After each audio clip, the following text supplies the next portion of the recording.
Hi hello ನಮಸ್ತೆ ಗೆಳೆಯರೆ, ನಿಮ್ಮ ಅಗ್ರಿಟೆಕ್ ಕನ್ನಡ ಚಾನಲ್ಗೆ ಸ್ವಾಗತ ಸುಸ್ವಾಗತ. ಇಂದಿನ ಈ ವಿಡಿಯೋದಲ್ಲಿ ಬಂದು ಏನಪ್ಪ ಮಾಹಿತಿ ಕೊಡೋಕ್ಕೆ ಬಂದಿರೋದು ಅಂತ ಹೇಳಿದ್ರೆ, ಸೊ ಈ ಫಿಸೋರಿಯಂ ವಿಲ್ಟು ಅಂತ ಏನೋ ಹೇಳ್ತಾರಲ್ವ, ಈ ಸೇವಂತಿಗೆ ಗಿಡಗಳಲ್ಲಿ, ಅದರಲ್ಲೂ ಮುಖ್ಯವಾಗಿ ಸೆಂಟೆಲ್ಲೋ ಗಿಡಗಳಲ್ಲಿ ಮಾತ್ರ ಇದು ಜಾಸ್ತಿ ಕಂಡು ಬರ್ತಾ ಇದೆ. ಸೊ ಇದಕ್ಕೆ ರೀಸನ್ ಏನು ಅಂತ ಇಲ್ಲಿ ತನಕ ಕರೆಕ್ಟಾಗಿ ಇರೋ ರೀಸನ್ಗಳು ಯಾರೂ ಕೊಡ್ತಿಲ್ಲ.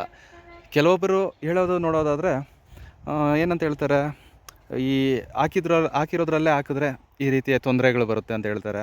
ಮತ್ತು ಇನ್ನೇನು ಈ ಕಟಿಂಗ್ಸ್ ಏನು ತೆಗಿತಾರೆ, ಈ ನಮಗೆ ಏನು ಸಸಿಗಳನ್ನ ರೆಡಿ ಮಾಡೋದಕ್ಕೆ ಏನು ಕಟಿಂಗ್ಸ್ ತೆಗಿತಾರೆ, ಈ ಒಂದು ಕಟಿಂಗ್ಸ್ಗೆ ಬಂದು ಒಂದು ಟೈಮ್ ಪೀರಿಯಡ್ ಇರುತ್ತೆ. ಇಷ್ಟು ಕಟಿಂಗ್ ಆದಮೇಲೆ ಆ ಒಂದು ಗಿಡನ ಮದರ್ ಪ್ಲ್ಯಾಂಟ್ನ ಬದಲಾವಣೆ ಮಾಡಿ ಅದಾದಮೇಲೆ ಅದರಿಂದ ಕಟಿಂಗ್ ತಗೊಂಡು ಸಸಿಗಳನ್ನ ಮಾಡಬೇಕು ಅಂತಿರ್ತದೆ.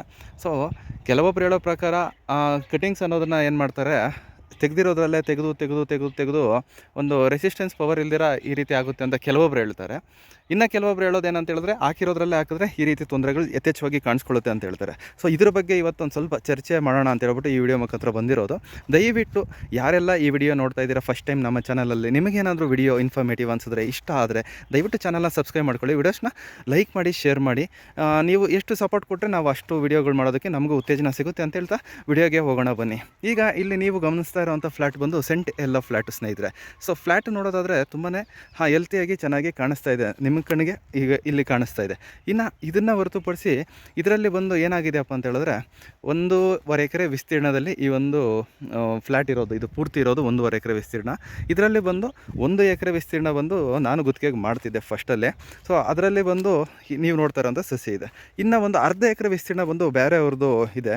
ಸೊ ಅದರಲ್ಲಿ ಬಂದು ಅವ್ರು ಏನಂತ ಹೇಳಿದ್ರೆ, ಫ್ರೀಕ್ವೆಂಟಾಗಿ ಅಂದರೆ ಸರಿಸುಮಾರು 2 ವರ್ಷಗಳ ಕಾಲ ಸೇವಂತಿಗೆನೇ, ಅಂದರೆ ಭಿನ್ನ ವಿಭಿನ್ನ ತಳಿಗಳು, ಪರ್ಪಲ್ಲು ಮತ್ತು ಸೆಂಟೆಲ್ಲೋ, ಅದಾದಮೇಲೆ ಇನ್ನೊಂದು ಯಾವುದು ಚಾಕ್ಲೇಟ್ ಅಂತ. ಸೊ ಈ ರೀತಿಯಾದ ಬೆಳೆಗಳನ್ನ ಮಾಡ್ಕೊತಾ ಬಂದಿದ್ದರು.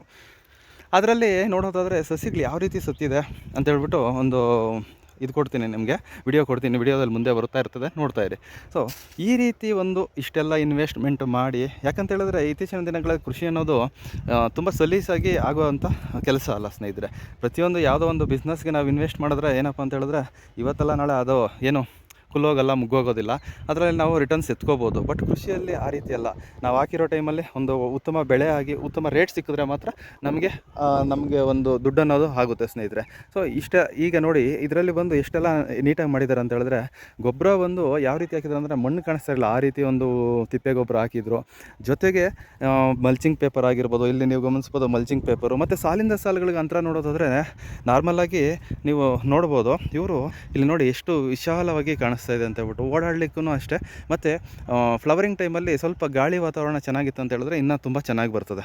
ಸೊ ಇದಕ್ಕೆ ನೋಡಿ ಈ ರೀತಿಯಲ್ಲಿ ಒಂದು 5ರಿಂದ 5.5 ಅಡಿ ಕೊಟ್ಟರೆ ತುಂಬ ಸೂಕ್ತವಾಗಿರ್ತದೆ.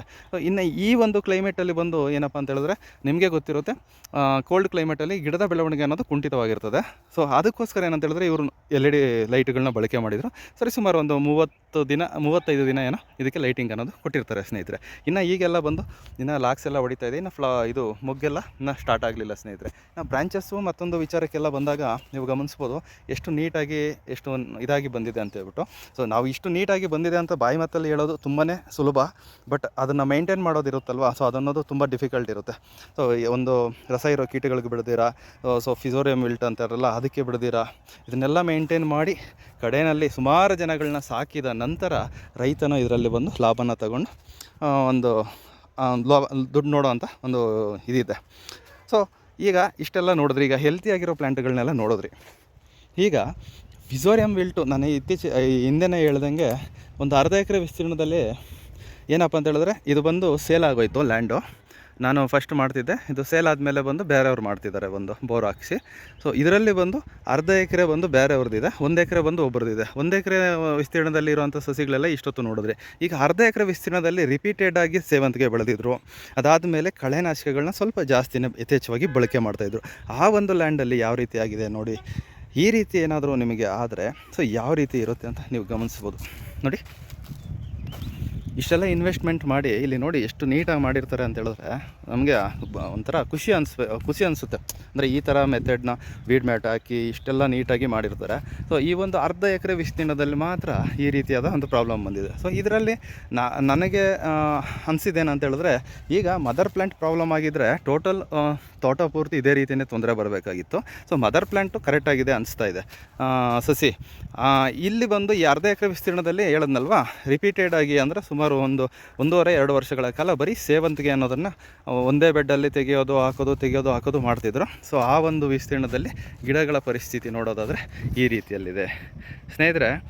ಅದಕ್ಕೆ ಯಾರಾದರೂ, ಯಾಕಂತೇಳಿದ್ರೆ ಸುಮಾರು ಜನ ಇಲ್ಲಿ ಫಾರ್ಮರ್ಸು ನಮ್ಮ ವಿಡಿಯೋ ನೋಡ್ಬೋದು.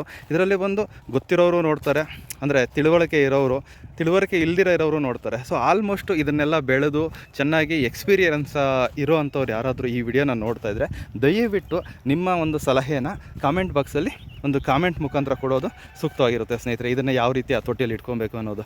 ಸೊ ಸುಮಾರು ಜನ ಬಂದು ಇವರು ಬಂದು ಏನೋ ಈ ಒಂದು ಫಾರ್ಮರ್ ಬಂದು ಏನೋ ಆ ರೀತಿ ತೆಗೆದುಹಾಕೋಂಥ ಫಾರ್ಮರು ಅಲ್ಲ, ತುಂಬ ಉತ್ತಮವಾದ ಒಂದು ಪ್ರಗತಿಪರ ರೈತರು. ಬಟ್ ಇವ್ರ ಕೈಯಲ್ಲೇ ಈ ರೀತಿ ಮೇಂಟೈನ್ ಮಾಡೋಕ್ಕಾಗಿಲ್ಲ ಅಂತ ನಮಗೂ ಒಂಥರ ಬೇಸರ ಅನಿಸುತ್ತೆ. ಸೊ ಅದಕ್ಕೆ ಇದು ಮೂಲ ಕಾರಣ ಏನಾಗಿರುತ್ತೆ. ಸೊ ಬೆಳೆಯೋದ್ರಿಂದ ಈ ರೀತಿ ಆಗ್ತಾ ಇದೆಯಾ. ಸೊ ಇದನ್ನೆಲ್ಲ ಬಂದು ಸ್ವಲ್ಪ ಪರಿಶೀಲನೆ ಮಾಡಿ ಯಾರಾದರೂ ದಯವಿಟ್ಟು ಒಂದು ಇದಕ್ಕೆ ಸೂಕ್ತವಾದ ಒಂದು ಔಷಧಿ ಆಗಲಿ, ಸೊ ಸ್ಟೆಪ್ ಬೈ ಸ್ಟೆಪ್ ಇಷ್ಟು ದಿನಕ್ಕೆ ಯಾವುದೆಲ್ಲ ಒಂದು ಡ್ರಿಂಚಿಂಗ್ನ ಕೊಡ್ಬೋದು ಅನ್ನೋ ಮಾಹಿತಿನ ಕಾಮೆಂಟ್ ಬಾಕ್ಸಲ್ಲಿ ಕೊಟ್ಟರೆ ಎಷ್ಟೋ ಜನ ಈ ವಿಡಿಯೋ ನೋಡೋರಿಗೆ ತುಂಬ ಉಪಯುಕ್ತವಾಗಿರ್ತದೆ. ಯಾವಾಗಲೂ ನಾವು ಬರೀ ದುಡ್ಡು ಏನು ಬರುತ್ತೆ, ಎಲ್ಲಿಂದ ಎಷ್ಟು ದುಡ್ಡು ಆಯಿತು, ಎಷ್ಟು ಇಳುವರಿ ಬಂತು, ಆ ಥರದ ಒಂದು ಟಾಪಿಕ್ಗೆ ಹೋಗೋದಕ್ಕಿಂತ ಮುಖ್ಯವಾಗಿ ಈ ರೀತಿ ಒಂದು ಟಾಪಿಕ್ ತಗೊಂಡು ಕೆಲವೊಬ್ಬ ರೈತರಿಗೆ ಸಹಾಯ ಆಗಲಿ ಅಂತ ಹೇಳ್ಬಿಟ್ಟು ನಾನು ನಿಮ್ಮ ಮುಖಾಂತರ ಕೇಳ್ಕೊತೀನಿ. ದಯವಿಟ್ಟು ಯಾರು ಮಿಸ್ ಮಾಡ್ದಿರ ಈ ಒಂದು ಪ್ರಾಬ್ಲಮ್ಗೆ ಸೊಲ್ಯೂಷನ್ ಗೊತ್ತಿರೋವಂಥವ್ರು ಅದನ್ನು ಕಾಮೆಂಟ್ ಮಾಡೋ ಮುಖಾಂತರ ಇನ್ನೊಬ್ಬ ರೈತರಿಗೆ ಸ್ವಲ್ಪ ಹೆಲ್ಪ್ ಮಾಡಿ ಅಂತ ಹೇಳೋದಕ್ಕೆ ನಾನು ನಿಮ್ಮ ಹತ್ರ ಕೇಳ್ಕೊತೀನಿ. ಸೊ ನೋಡಿ, ಇಷ್ಟೆಲ್ಲ ಎಷ್ಟು ನೀಟಾಗಿ ಮಾಡಿರೋಂಥ ಫ್ಲ್ಯಾಟಲ್ಲಿ ಒಂದು ಅರ್ಧ ಭಾಗ ಅಂತ ಹೇಳಿದ್ರೆ ಅದನ್ನು 3ರಲ್ಲಿ 1 ಭಾಗ ಈ ರೀತಿಯಾದ ತೊಂದರೆಗೆ ಒಳಗಾಗಿದೆ. ಸೊ ಇದರಲ್ಲಿ ಕೆಲವೊಂದು ಗಿಡಗಳು ಮಾತ್ರ ಉಳ್ಕೊಂಡಿದೆ. ಸೊ ಡಿಸೀಸ್ ಅದಕ್ಕೂ ಸ್ಪ್ರೆಡ್ ಆಗ್ಬೋದೇನೋ ಸ್ನೇಹಿತರೆ. ಸೊ ಇದೊಂದು ವಿಚಾರ ಆಯಿತು. ನನಗೆ ತಿಳಿದಿರೋ ಪ್ರಕಾರ ಕೆಲವೊಬ್ರು ಹೇಳ್ತಾರೆ, ಪ್ರಾಥಮಿಕ ಹಂತದಲ್ಲಿ ನಾವು ಒಂದು ಕ್ರ್ಯಾಪ್ ಮುಗಿದ ನಂತರ ಇನ್ನೊಂದು ಕ್ರ್ಯಾಪ್ ಮಾಡುವಾಗ ಈ ಜೈವಿಕ ಶಿಲೀಂಧ್ರಗಳಾದ ಟ್ರೈಕೋಡರ್ಮಾ, ಸುಡೋಮೋನಾಸ್ ಈ ರೀತಿಯಾದ ಒಂದು ಜೈವಿಕ ಶಿಲೀಂಧ್ರಗಳನ್ನ ನಾವು ಏನು ಬೆಳೆ ಹಾಕೋದಕ್ಕೆ ಮುಂಚಿತವಾಗಿ ಕೊಟ್ಟು ಒಂದು ಸ್ವಲ್ಪ ದಿನ ಬಿಟ್ಟು ಅದಾದ ನಂತರ ಬೆಳೆ ಹಾಕಿದ್ರೆ ಹತೋಟಿಗೆ ಬರುತ್ತೆ ಅಂತ ಹೇಳ್ತಾರೆ. ನೋಡಿ ಗಮನಿಸಿ ಇಲ್ಲಿ. ಸೊ ಇಷ್ಟು ಮಾತ್ರ ಈ ರೀತಿಯಾದ ಒಂದು ತೊಂದರೆಗೆ ಒಳಗಾಗಿದೆ. ಬನ್ನಿ ಮತ್ತು ಇನ್ನಷ್ಟು ಮಾಹಿತಿ ನಾನು ಏನು ಕೊಡೋದಿಲ್ಲ. ಸೊ ನಾರ್ಮಲಾಗಿ ಇದಕ್ಕೆ ಡ್ರಿಂಚಿಂಗ್ಗಳೆಲ್ಲ ನಾನು ಆಲ್ಮೋಸ್ಟ್ ನಾನು ಮಾಡ್ತಾ ಇದ್ದಿದ್ದು ಪದ್ಧತಿನೆಲ್ಲ ನಾನು ಆಲ್ರೆಡಿ ವಿಡಿಯೋ ಮುಖಾಂತರ ನಿಮಗೆಲ್ಲ ಕೊಟ್ಟಿರ್ತೀನಿ. ಸೊ ಈಗ ಬಂದು ಈ ಒಂದು ಪ್ರಾಬ್ಲಮ್ಗೆ ಸೊಲ್ಯೂಷನ್ನ ನೀವು ಕೊಡಿ ಅಂತ ನಿಮ್ಮ ಮೂಲಕ ನಾನು ಕೇಳ್ಕೊತಾ ಇದ್ದೀನಿ ಅಷ್ಟೇ. ಯಾರಿಗಾದರೂ ಒಬ್ಬರಿಗೆ ಯೂಸ್ ಆಗಲಿ ಅಂತ ಹೇಳ್ಬಿಟ್ಟು. ನೋಡಿ, ಇದು ಬಂದು ಫ್ಲ್ಯಾಟು, ಕ್ಲೀನಾಗಿರೋವಂಥ ಫ್ಲ್ಯಾಟು. ಈ ಕಡೆ ನೋಡಿ, ಎಲ್ಲ ತೋಟ ಪೂರ್ತಿ ಇದೇ ಥರನೇ ಇದ್ದಿದ್ರೆ ಒಂದು ರೈತನು ಮಾಡೋವಾಗ ಅವನಿಗೂ ಇನ್ನಷ್ಟು ಉತ್ಸಾಹ, ಆಸಕ್ತಿ ಬರ್ತದೆ. ಮಾಡಬೇಕಪ್ಪ ನಾನು, ನೀಟಾಗಿದೆ ತೋಟ, ಅದು ರೇಟ್ ಕತೆ ಎಲ್ಲಾದರೂ ಹೋಗಲಿ, ನಾವು ಬೆಳೆ ನೀಟಾಗಿ ಮಾಡಿ ಒಂದು ಇದು ತಗೊಂಡ್ರೆ ಬೆಲೆ ಆಮೇಲೆ ನೋಡೋಣ ಅಂತೇಳ್ಬಿಟ್ಟು ಮಾಡ್ಬೋದು. ಈ ರೀತಿ ತೊಂದರೆ ಆದಾಗ ಏನಾಗುತ್ತೆ, ಮನಸ್ಸಿಗೆಲ್ಲ ಒಂದು ಕಡೆ ಬೇಸರ ಆಗುತ್ತೆ ರೈತನಿಗೆ. ಏನಪ್ಪ ನಾನು ಇಷ್ಟೆಲ್ಲ ಮಾಡಿ ಏನೋ ಪ್ರಯೋಜನ ಇಲ್ದಿರ ಆಗಿದೆಯಲ್ವ. ಸೊ ಅಂತೇಳ್ಬಿಟ್ಟು ಸ್ವಲ್ಪ ನೆಗ್ಲಿಜೆನ್ಸಿ ಬರೋವಂಥ ಚಾನ್ಸಸ್ಸು ಇರುತ್ತೆ. ಸೊ ಈ ಮಾಹಿತಿ ಏನಾದರೂ ಜಾಸ್ತಿ ಕೊಯ್ದಿದ್ದೀನಿ ಅಂದ್ಕೊಂಡು ಅನಿಸಿದರೆ ಯಾರಿಗಾದರೂ ದಯವಿಟ್ಟು ಕ್ಷಮೆ ಇರಲಿ. ನಾನು ಈ ಹಿಂದೆನೇ ಹೇಳ್ದಂಗೆ ದಯವಿಟ್ಟು ಇದಕ್ಕೆ ಒಂದು ಸೂಕ್ತವಾದ ಒಂದು ಡ್ರಿಂಚಿಂಗ್ ಆಗಲಿ, ಔಷಧಿ ಆಗಲಿ ಏನಾದರೂ ಇದ್ದರೆ ಖಂಡಿತ ಒಂದು ಸ್ವಲ್ಪ ಅಪ್ಡೇಟ್ ಮಾಡಿ. ಮತ್ತು ಬೆಳೆ ಹಾಕೋಕ್ಕೆ ಮೊದಲು ಈ ಒಂದು ಪ್ರಾಬ್ಲಮ್ಗೆ ಏನಾದರೂ ಸೊಲ್ಯೂಷನ್ನು ಬೆಳೆ ಹಾಕೋಕ್ಕೆ ಮೊದಲು ಏನಾದರೂ ಸ್ಟೆಪ್ಸ್ ಇದ್ದರೆ ಅದನ್ನು ಕಾಮೆಂಟ್ ಮಾಡಿ ಅಂತ ಹೇಳ್ತಾ ಈ ವಿಡಿಯೋಲ್ಲಿ ಮುಗಿಸ್ತಾ ಇದ್ದೀನಿ. ವಿಡಿಯೋ ಏನಾದರೂ ಇಷ್ಟ ಆಗಿದ್ದರೆ ದಯವಿಟ್ಟು ಚಾನಲ್ನ ಸಬ್ಸ್ಕ್ರೈಬ್ ಮಾಡ್ಕೊಳ್ಳಿ, ವಿಡಿಯೋಸ್ನ ಆದಷ್ಟು ಲೈಕ್ ಮಾಡಿ, ಶೇರ್ ಮಾಡಿ ಅಂತ ಹೇಳ್ತಾ ಧನ್ಯವಾದಗಳು. ಶುಭ ದಿನ ಎಲ್ಲರಿಗೂ.